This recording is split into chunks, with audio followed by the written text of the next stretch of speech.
Hey, man, them folks said, ain't no police out here, man. Them folks got sticks.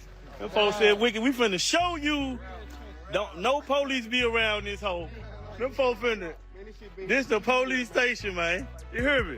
Them folks said, ain't no them folks say they run their own city. They run the city. America, the Justice Department just opened up the checkbook. $3 billion sitting right there for any police department in the country that wants more officers, more detectives, and more equipment.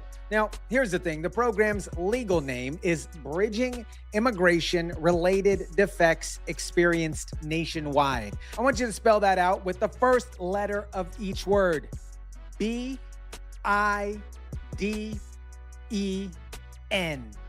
Joey Biden. Same month that the money opened up, a different document dropped from a group that's trying to get its own people elected in Congress. That one says the goal is abolishing the police entirely.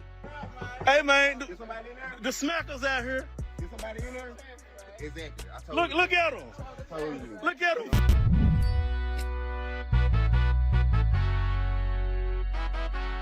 What is up, guys? Tyson Dela Cruz here. Thank you so much for rocking with me. Here is the plain version, okay? Congress wrote this grant program back into law in July 2025.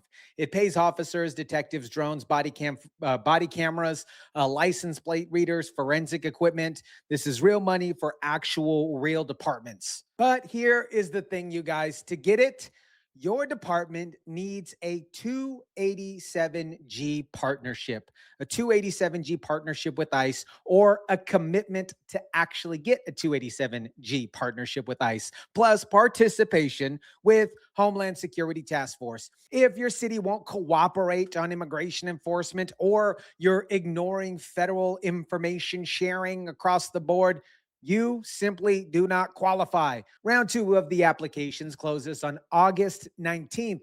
Round 3 closes on September 23rd.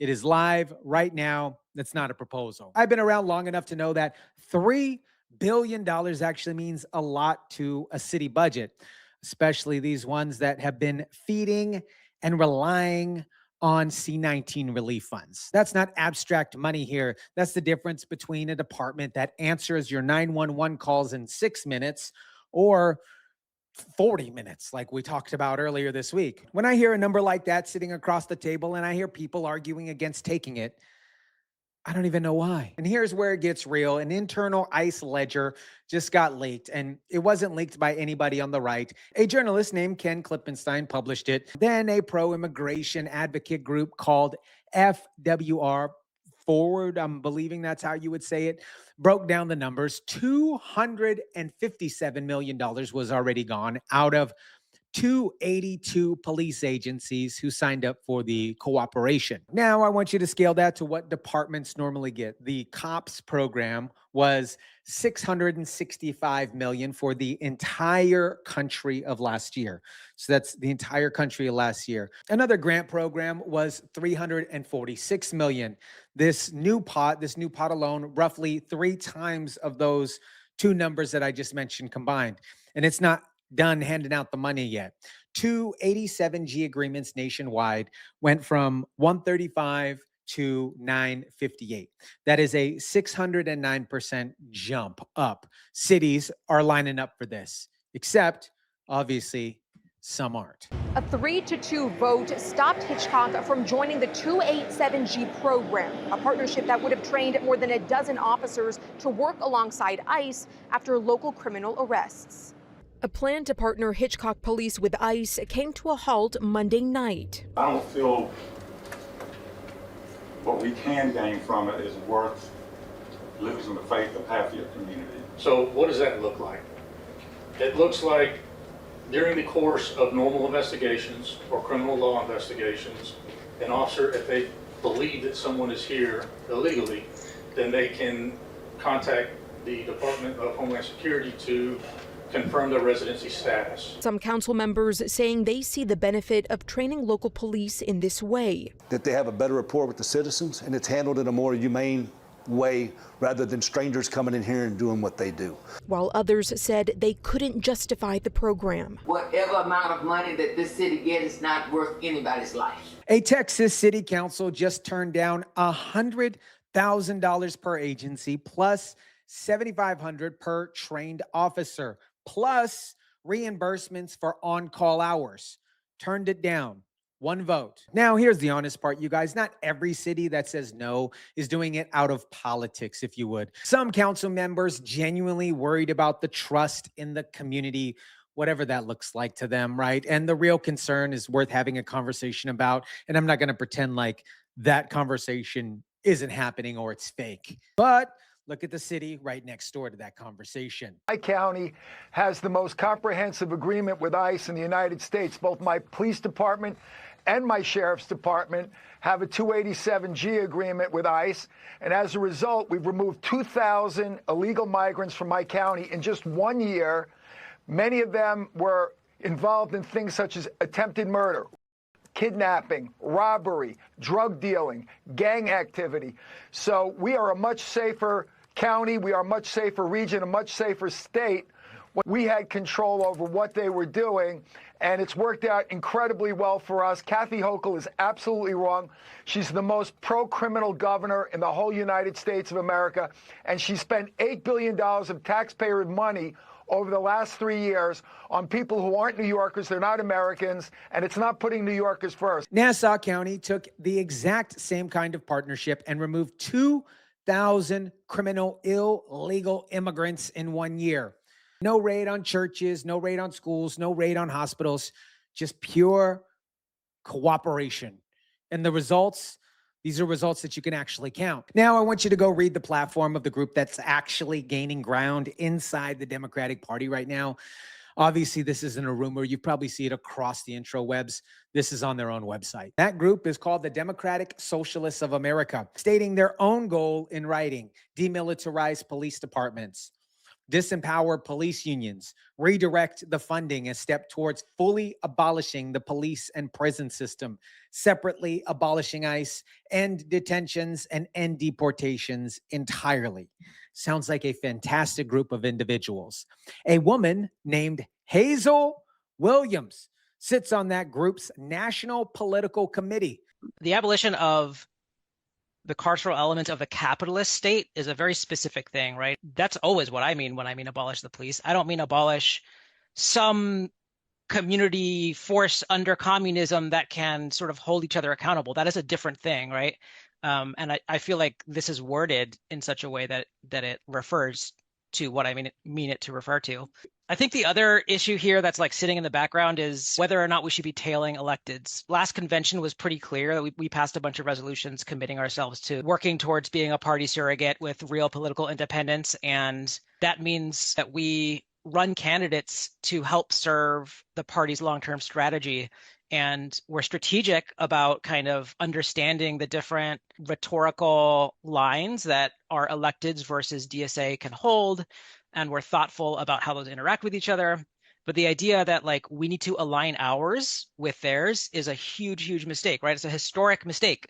And we need to really learn from that. She helped write that language that I just mentioned. She's also on camera defending what she calls a community force under communism. So, line it up plainly, the federal government is paying for exactly two things right now: police departments and immigration enforcement. This group's own platform demands abolishing exactly those two things.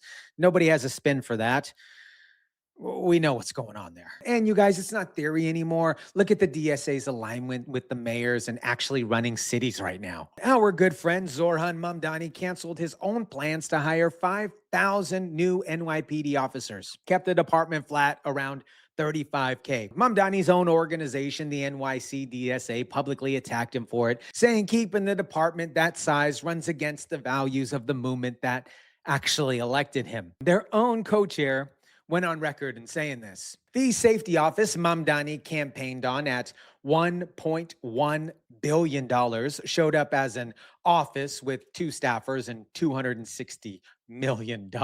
A former city comptroller called it Thrive 2.0. Meanwhile, NYPD is losing 250 to 300 officers a month just on attrition alone, people leaving or retiring, and nobody's actually replacing them. And my friends, that's not some fringe idea sitting on a website. That is a sitting mayor getting attacked by his own party for not cutting deep enough, if you would. And here's the part that a lot of people are missing, and it should absolutely make you furious. Fresno is midway through testing 400 grape kits using a $2 million federal grant. DOJ sent them a notice in June, sign the cooperation certificate, or lose the funding. Fresno chose to lose it. Those of you that aren't familiar with it, Fresno is in California. LA County's district attorney's office represents 10 million residents. Their own administration chief said in a legal filing that he was forced not even to apply for the grape kit testing money because the county's sanctuary classifications. Portland has 8.6 million in active federal grants right now. That is wild, including 2.5 million specifically for cold cases and actual assault kits. They cleared their entire backlog once already back in 2018 using the exact kind of federal grant money. The backlog came in 2024. Officers are waiting 8 months per kit. More than 21 places that received these testing kit grants are now classified as, you guys guessed it, sanctuary jurisdictions. If somebody tells you cutting off funding means you never cared about victims, ask them simply who sent the notice back in June and who chose actually not to sign it. Goodman, Mississippi is going absolutely viral. Didn't vote for defunding actually anything. 90 houses, 14 of them pay property tax, and the town ran out of money years before any of this back in 2022 when the police chief said out loud that they couldn't even afford supplies. Wow. That broke my heart. Even I think we all need police protection. You know, we call 911 for help. You know, we want somebody to come. Since then, the Holmes County Sheriff's Office has overseen the town, but they still have the whole county to cover. If someone breaking in your home and you in the house, you know, you dial 911, you don't want the officer or the sheriff department to be 17 miles away. This looks like a fantastic place to live. Nobody calls Goodman with a slogan. Goodman got there by accident, but here's the written plan sitting on the website right now to get every city on there on purpose. And it gets presented at full conferences in Chicago starting July 31st. This is not too far away, depending on when you're watching this. In cities whose own mayors is weighing cuts to their own police department budget while he hosts it. America, $3 billion is sitting on the table right now for police departments. Right now. And a growing wing of one political party is publishing plans to get rid of police entirely. In writing, on camera, on their own website. 14 houses in Mississippi pay the tax bill for a town of 90. 400 grape testing kits in Fresno sat waiting because the city chose a certificate fight over testing them. You don't get to publish a plan and then act shocked when the town of Mississippi shows you exactly what the plan looks like when it's finished. Let me know what you guys think about this. Drop it down in the comment section down below. Smash the like button if you kindly would. Share, subscribe, and as always, guys, I'll catch you on the next one.